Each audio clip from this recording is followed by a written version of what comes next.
a woman who was struggling to have healthy relationships as she got older. And at the time, Diane, she's probably in her 50s a couple years ago. She's probably close to her 50s, probably in her 50s now. She wanted to be loved. She was searching for love.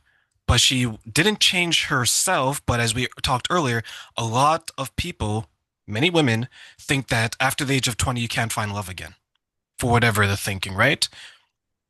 She found someone, and this person told her that I can love you in the way that you want me to love you as long as you give me money.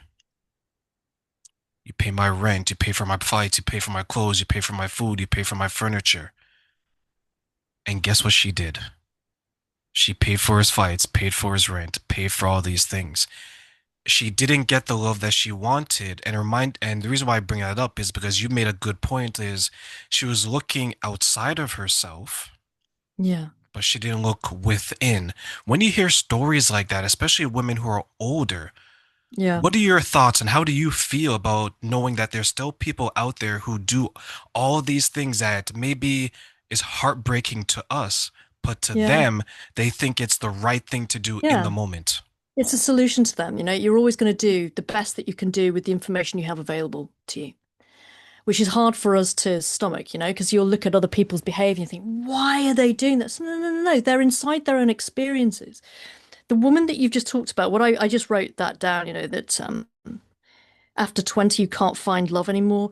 Actually, what her interpretation of love was attraction. That ain't love. Also, relationships are conditional. Let's just get that as well, which people say unconditional love. Well, unconditional love exists, but relationships are conditional. However, because otherwise you wouldn't be in it. If somebody crosses your boundaries, that's the condition to which you're like, now I'm out of here or I'm in it. So that's the conditional bit. So if somebody comes along and gives you, some demands on this is what I would want as a condition of me being with you, that's totally up to you as to whether or not you're going to agree with it.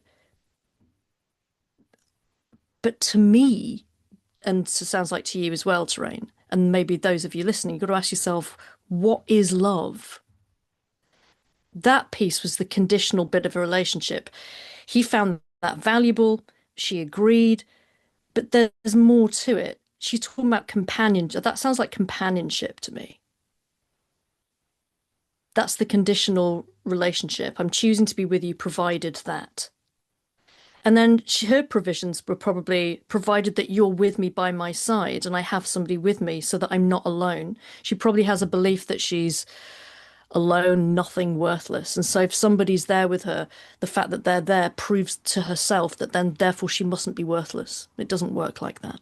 So people, and this isn't just happening to women over 40 or in their 50s or 70s. This is happening all the time. This is happening in every age group. It's just that by the time we're a little bit older, we've got enough retrospective, goggles on. We can look back and see patterns because you'll see it in your patterns. You've bumped into the furniture of life enough times for you to start to recognize, I've been here before. Whereas when you're in your 20s, you deal with it differently because you're learning a first time coding, you're learning a first time reaction to things often, or you late teens, 20s, maybe early 30s. By the time you're reaching 35, you're starting to gain patterns, pattern awareness. If you're getting to 50 and this is happening still, well, this is where the program totally focuses on self-love. It's like that is the thing that has to happen after you've healed the heartbreak is the self-love piece. But if you're feeling like if I'm not with somebody, if I don't have a partner, then I'm not lovable. Your whole problem is not to do with not being a partner. It is to do with not believing that you are lovable. And that is the inside job. It's the relationship with yourself. And I know how annoying that sounds and how cheesy that sounds, and how difficult that sounds, but it is the truth. And by the way, hands up, my hands up here as well. That's exactly what I didn't have. And that's why I felt abandoned by God and the universe. I felt totally rejected on every level, unlovable, all of these things. I felt them. I've been there. I've been in that pain.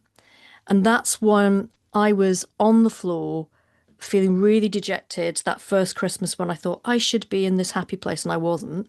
And I was there on my own in this strange place, strange new home, all the rest of it. I had to go inside and I went in via the heart because it was feeling so painful I couldn't ignore it. And that was the healing journey that began. I mean, long story short, it changed my life, to be honest. That whole evening just changed my life. And I kept going in and going further in. Now I know those skills. I was already a hypnotist, sure, but I'd not really been a meditator before. I didn't know what I was doing once I was in, but I felt like I was led in. And the whole place I was led to was self-love terrain. So it really is a question of, do you love yourself enough to choose a partner that only treats you to the level at which you desire to be treated?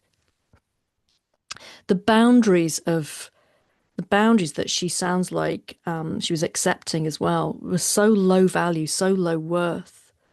You can really tell how much somebody loves themselves by the partner that they choose, right? Yeah.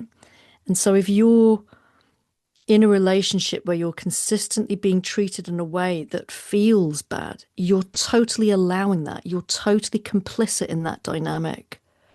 And that's because your natural boundaries aren't there, because you can't love yourself enough to sustain those.